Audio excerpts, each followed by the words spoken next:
आरूढवेणु तरुणादर विभ्रमेण माधुर्यशालि वदनाम्बुजमुद्वहन्ति आलोक्यतां किमनया वनदेवतावः कैशोरके वयसि कापि च कान्तियश्चिः अनन्यसाधारणकान्तिकान्तम् आक्रान्तगोपी नयनारविन्दम् पुंसः पुराणस्य नवम् विलासम् पुण्येन पूर्णेन विलोकयिष्ये साष्टाङ्गपातमभिवन्द्य समस्तभावैः सर्वान् सुरेन्द्रनिकराणि दमेव याचे मन्दस्मिताद्रमधुरानन चन्द्रबिम्बे नन्दस्य पुण्यनिचये मम भक्तिरस्तु येषु प्रवाहेषु स एव मन्ये क्षणोऽपि गण्यः पुरुषायुषेषु आस्वाद्यते यत्र कयापि भक्त्या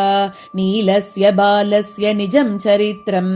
निसर्गसरसादरम् निजदयार्द्रदिव्येक्षणम्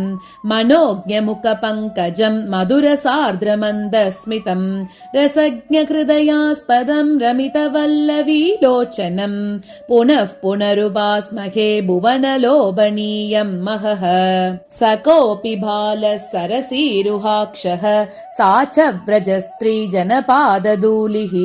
मुहुस्तदेतद्युगलम् मदीये मोमुह्यमानोऽपि मनस्युदेतु मयि प्रयाणाभिमुखे च वल्लवी स्तनद्वयी दुर्ललितः स बालकः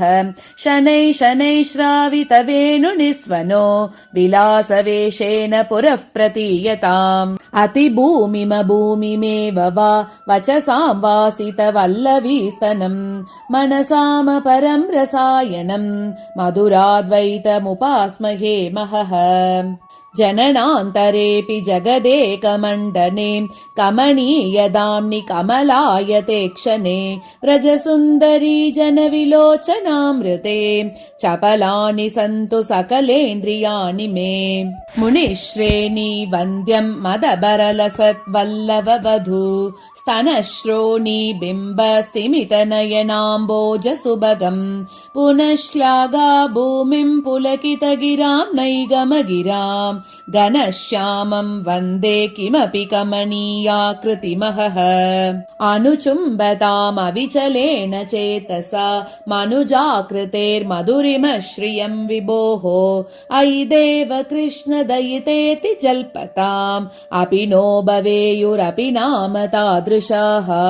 किशोरवेशेन कृशोदरीदृशाम् विशेषदृश्येन विशाललोचनम् यशोदया लब्धयशो नवाम्बुदेः निशामये नीलनिशाकरम् कदा प्रकृतिरवतु नो विलासलक्ष्म्याः प्रकृतिजडम् प्रणतापराधवीत्याम् सुकृतिकृतपदम् किशोरभावे सुकृतिमनः प्रणिधानपात्रमोजः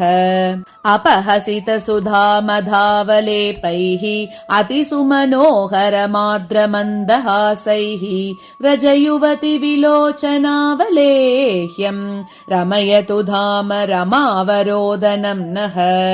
अङ्गूरितस्मेरदशाविशेषैः अश्रान्तहर्षामृतवर्षमक्ष्णाम् सङ्क्रीडिताम् चेतसि गोपकन्या घनस्तनस्वस्त्ययनम् महो नः मृगमदपङ्कसङ्कर विशेषितवन्यमः गिरितटगण्डगैरिक नवद्रव विद्रुमितम्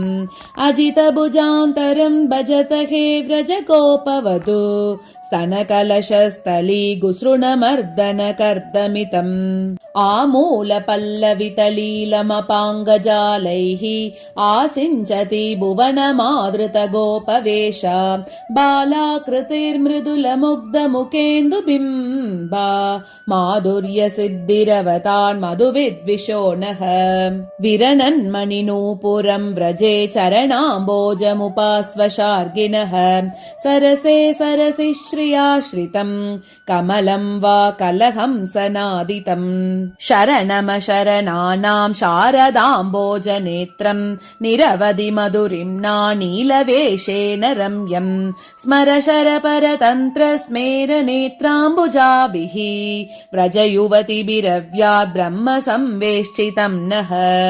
सुव्यक्तकान्तिभरसौरभदिव्यगात्रम् अव्यक्तयौवनपरीतकिशोरभावम् गव्यानुपालनविधावनुशिष्टमव्यात्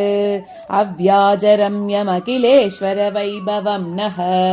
अनुगतममरीणामम्बरालम्बिनीनाम् नयनमधुरिमश्रीनर्मनिर्माणसीम्नाम् व्रजयुवति विलासव्याभृतापाङ्गमव्यात्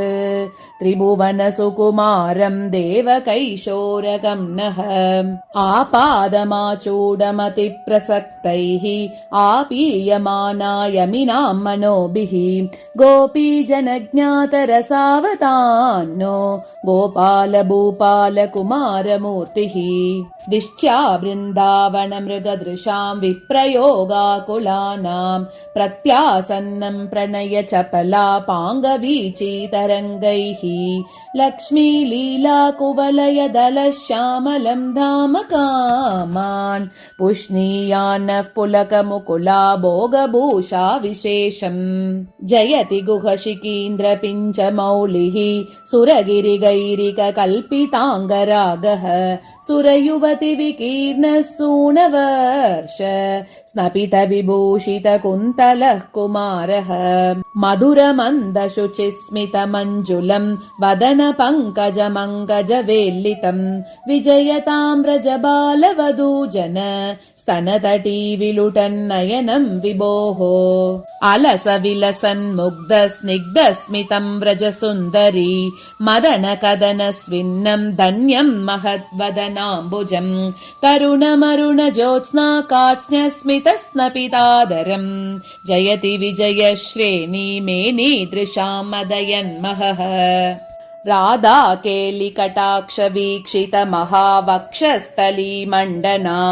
जीयासुः पुलकाङ्गुरा त्रिभुवन स्वादीयसस्तेजसः क्रीडान्तप्रतिसुप्त दुग्धतनया मुग्धावबोधक्षण त्रासारूढ दृढोपगूहन महासाम्राज्यसान्द्रश्रियः स्मितस्नुत सुधाधरा मदशिखण्डिबर्हाङ्किता विशालनयनाम्बुजा व्रजविलासिनी वासिताः मनोज्ञमुखपङ्कजा मधुरवेणुनादद्रवा जयन्ति मम चेतस चिरमुपासिता वासनाः जीयादसौ शिखिशिखण्डकृतावतंसाम् सांसिद्धिकी सरसकान्तिसुधा समृद्धिः यद्बिन्दुलेशकनिका परिमाणभाग्य सौभाग्यसीमपदमञ्चति पञ्चबाणः आयामेन दृशोर्विशालतरयोरक्षय्यमार्द्रस्मित छायादर्शित शारदेन्दुललितम् चापल्यमात्रम् शिशोः आयासानपरान् विदूय रसिकैरास्वाद्यमानम् मुहुः जीयादुन्मदवल्लवी कुचभरादारम् किशोरम् महः